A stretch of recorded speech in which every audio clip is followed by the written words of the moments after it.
Sobrando aí. Tem que estar na tecnologia. Os excedentes, cada um seus lugares, virar para frente, prestando aqui. Na aula de hoje vamos falar de um filósofo contemporâneo chamado Rudolf Carnap. Ele que viu de 1891 a 1970, portanto, da transição do século XIX para o século XX. E ele vai refletir sobre a questão da lógica dentro da filosofia e da ciência. E para o Carnap, a lógica é o último ingrediente científico da filosofia. Depois do advento da ciência, a filosofia começou a ficar sem lugar. Por quê?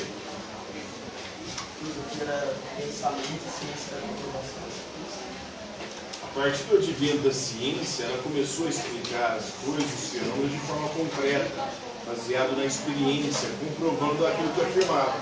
Enquanto a filosofia tinha se resumido ao campo da abstração, de teorias que não tinham como você confirmar na realidade, na praticidade, empiricamente. E então, para o Carnap, o papel da filosofia é refletir, então, sobre a ciência. Quais são os princípios? Qual é a metodologia? Quais são os objetivos da ciência?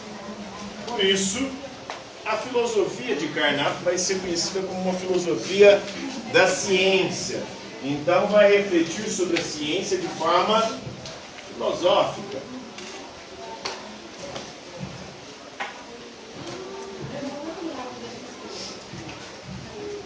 Quais são os princípios da ciência? Os princípios vários.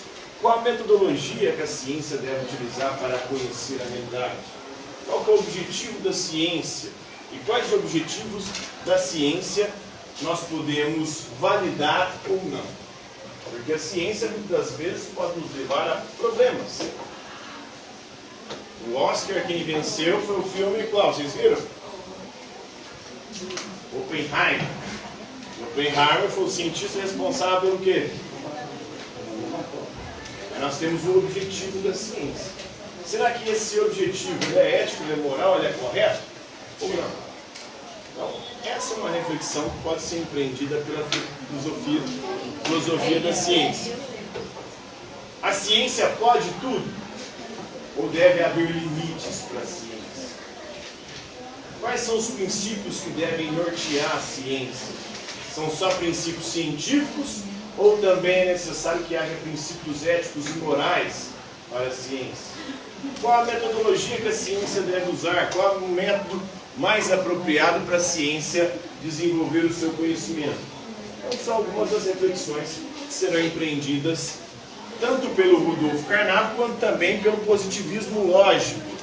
Então, para o positivismo lógico, fundamentados e inspirados em Kant, o positivismo é uma corrente filosófica que diz que o único conhecimento certo, seguro e verdadeiro é o conhecimento científico. O conhecimento religioso não passa de fantasia e de ilusão. A filosofia não passa de abstração. Somente a ciência consegue provar aquilo que ela afirma. Somente a ciência consegue comprovar as suas teorias. E aí o papel da filosofia dentro da ciência é fazer uma análise lógica da linguagem científica.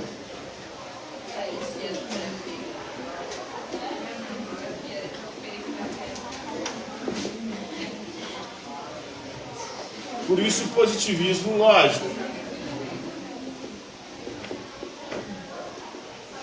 Conhecido também como neopositivismo, que é um novo positivismo com ingrediente a mais. O positivismo de Kant se resumia à ciência. Agora o neopositivismo vai incrementar com a lógica, com a análise lógica da linguagem científica, para ver se essa linguagem ela comporta contradições ou não. Quais são os 3 princípios básicos da lógica, vocês sabem? O que é a lógica primeiro? Ninguém de vocês sabe? Lógica tem a ver com raciocínio, né? A lógica, dentro da filosofia, é a ciência que estuda a forma correta de raciocinar.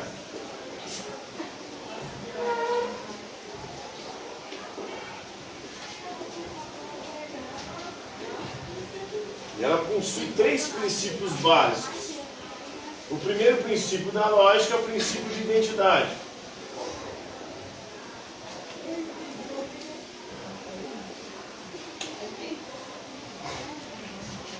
O princípio de identidade diz, por exemplo, que A é igual a A. Ou você é igual a eu sou eu. E assim sucessivamente. Cada ser ou cada objeto é igual a si mesmo. A é igual a A. O segundo princípio é o princípio de não contradição.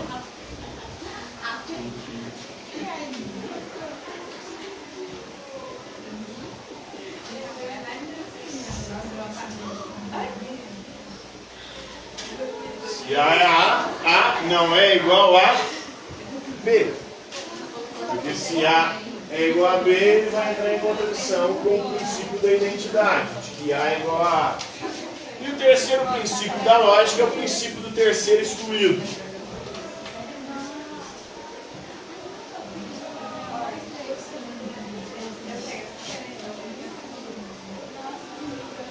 Se A é igual a A não pode ser igual a B.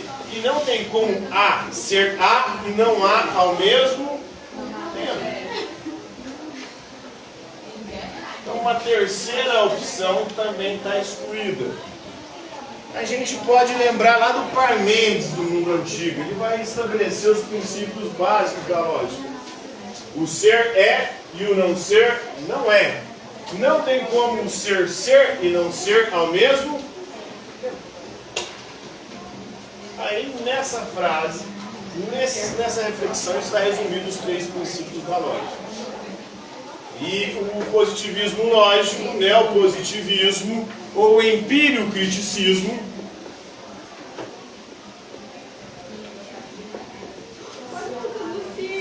ele vai buscar fazer uma análise lógica da linguagem científica usando esses 3 princípios.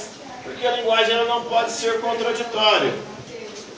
E a linguagem científica ela tem que ser empírica. Ou seja, ela tem que ser passível de experiência.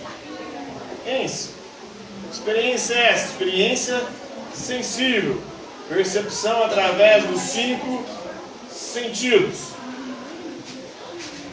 E o criticismo aqui vem de Kant. O criticismo de Kant vai dizer que tem coisas que ou são impossíveis de serem conhecidas. Por quê? Porque não tem como a gente perceber com os sentidos. Por exemplo, a metafísica e a teologia. A metafísica e a teologia jamais podem ser ciência. Por quê? O que é metafísica?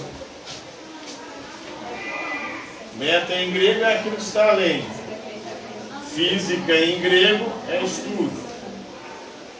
O estudo que está além, aliás, física em grego é natureza, né? Física, desculpa. Tudo que está além da natureza não pode ser conhecido. Qualquer afirmação sobre o mundo sobrenatural, por exemplo, é uma afirmação, segundo o neopositivismo, sem sentido. Por que é sem sentido? Quando eu falo, por exemplo, que os anjos não têm sexo, o anjo seria uma realidade além dessa natureza. O anjo é um ser espiritual, está além do mundo natural. Essa afirmação para o neopositivismo é uma afirmação sem sentido. Por quê? Não tem como eu comprovar através da experiência. Como é que eu posso comprovar que o anjo tem ou não sexo? Não tem como. Porque não tem um correspondente na realidade. Não tem algo que você possa apenas testar empiricamente. Então a afirmação os anjos não têm sexo é uma afirmação sem sentido. E que não deve jamais ser considerada uma afirmação científica. Se estaria no campo da metafísica ou da teologia. As próprias afirmações sobre Deus. A própria palavra Deus é uma palavra sem sentido para o neopositivismo. Por que é sem sentido a palavra Deus?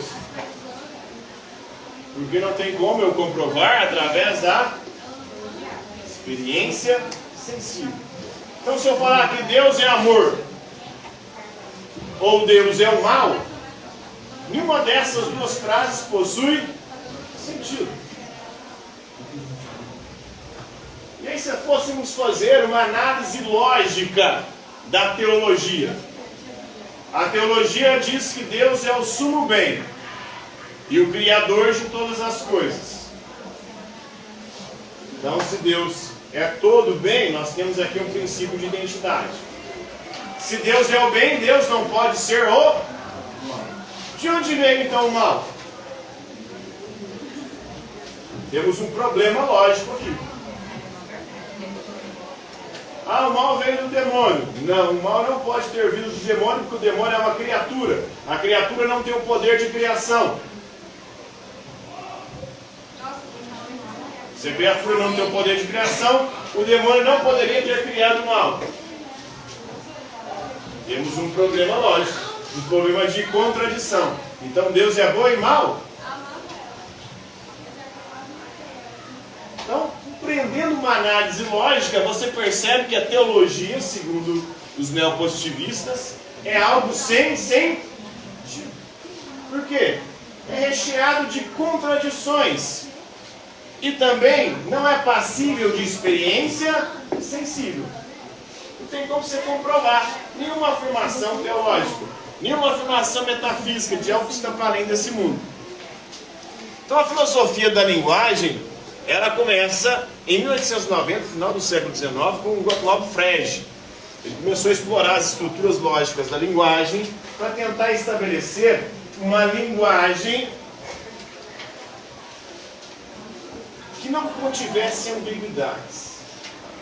E a ciência tenta estabelecer uma linguagem que seja capaz de descrever o mundo sem correr o risco de incorrer em ambiguidades, em coisas que têm mais de um sentido.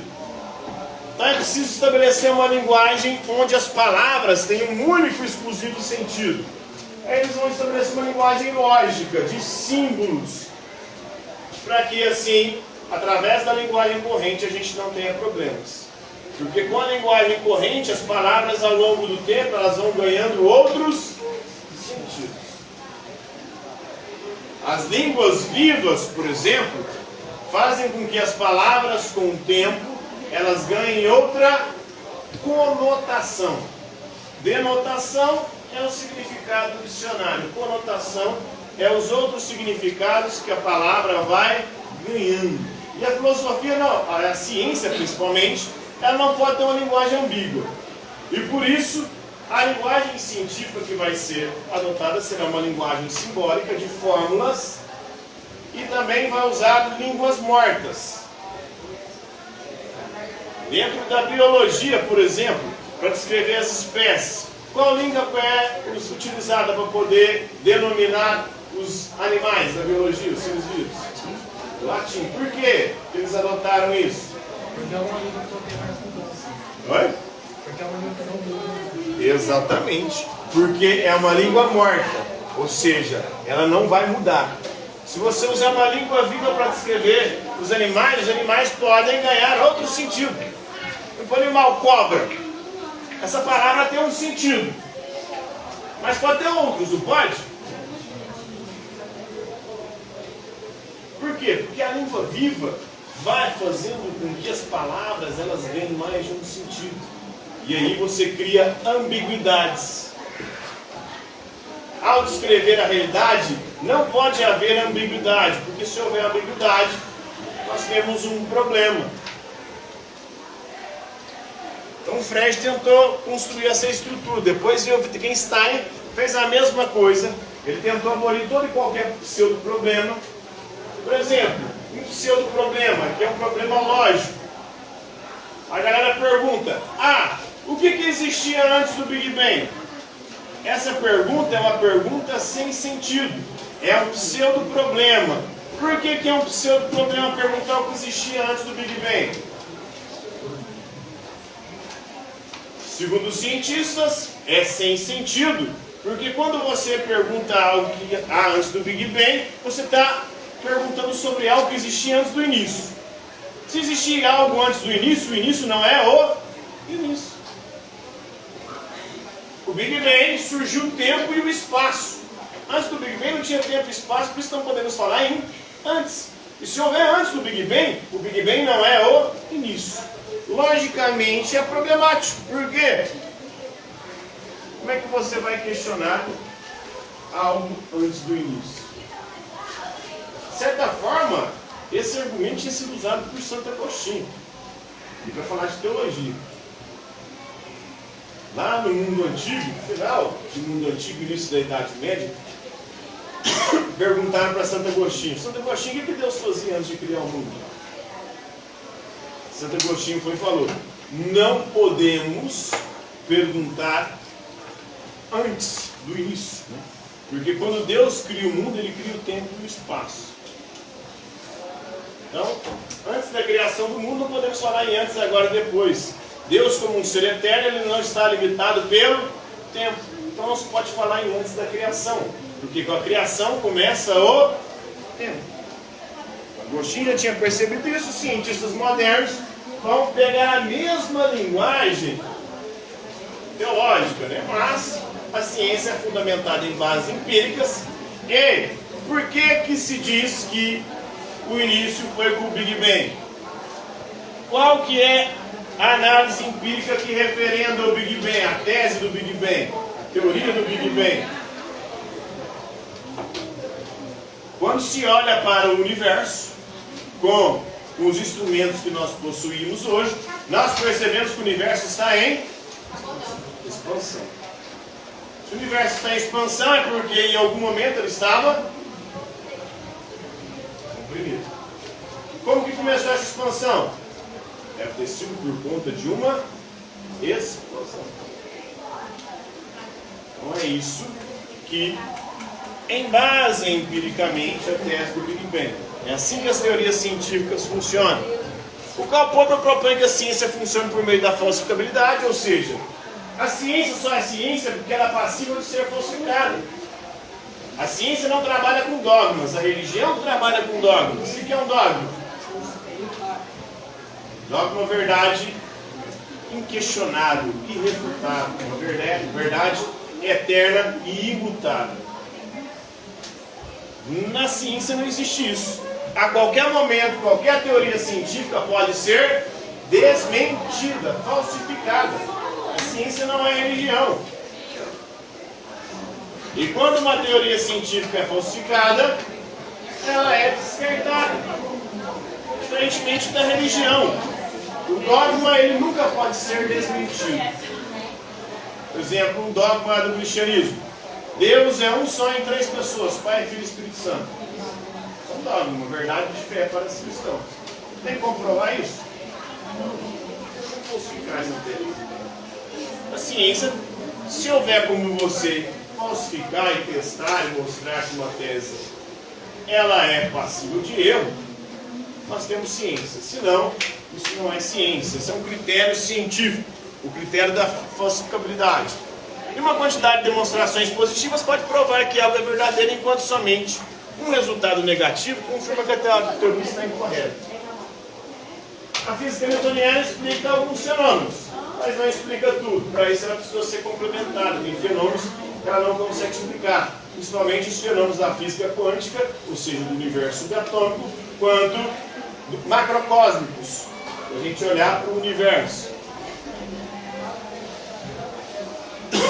Então tem pontos aí que a física newtoniana ela pode ser falsificada. Thomas Kuhn explorou as dimensões sociais do progresso científico. Ele vai falar que a ciência trabalha com paradigmas. Esses paradigmas mudam ao longo do tempo. Como eu falei, tem o paradigma newtoniano, da física clássica. Depois vem o paradigma de Einstein, com a teoria da relatividade. Depois tem a física quântica, com outro paradigma. Antigamente, no mundo antigo, nós tínhamos o paradigma geocêntrico. O que é o geocentrismo? A crença de que a Terra é o centro do universo. Então, o neopositivismo é essa análise lógica da linguagem, né? E para Carnap, na lógica não há moral. Quando estamos falando de lógica, não podemos falar em certo, errado, bem e mal. A lógica ela analisa os princípios de um raciocínio para ver se esse raciocínio é verdadeiro e válido.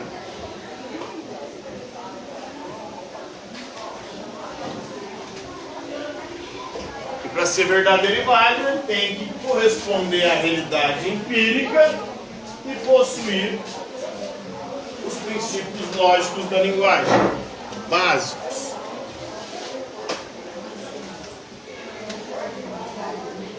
Por exemplo, quando eu afirmo todo ser humano é mortal.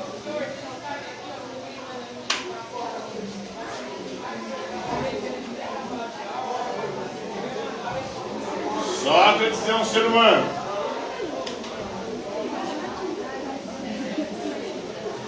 Logo, Sócrates é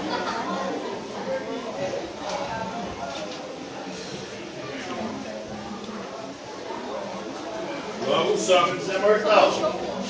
Vamos pensar esse raciocínio aqui sobre a lógica do neopositivismo. Todo ser humano é mortal? Isso é empiricamente verdadeiro? Sim, né? Sócrates é um ser humano. É empiricamente verdadeiro, é um ser humano. Logo, Sócrates é mortal. Então, é um raciocínio verdadeiro e válido. Por quê? Porque obedece uma estrutura lógica. Todo ser humano é mortal, Sócrates é um ser humano, logo Sócrates é mortal. É um raciocínio lógico. Agora, se afirmarmos, por exemplo, todo ser humano é um réptil. Sócrates é um ser humano, logo Sócrates é um réptil.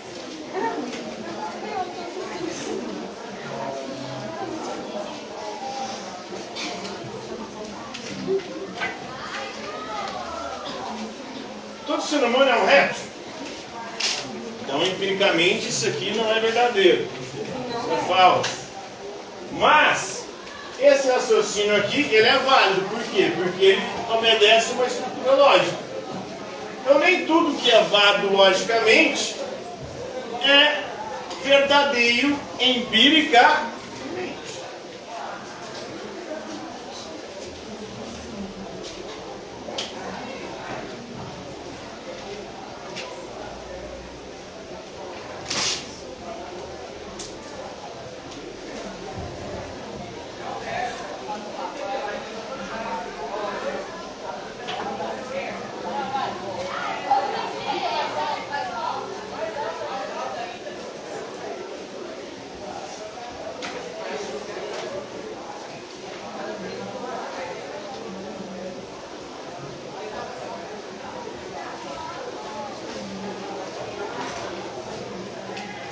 Agora esse aqui.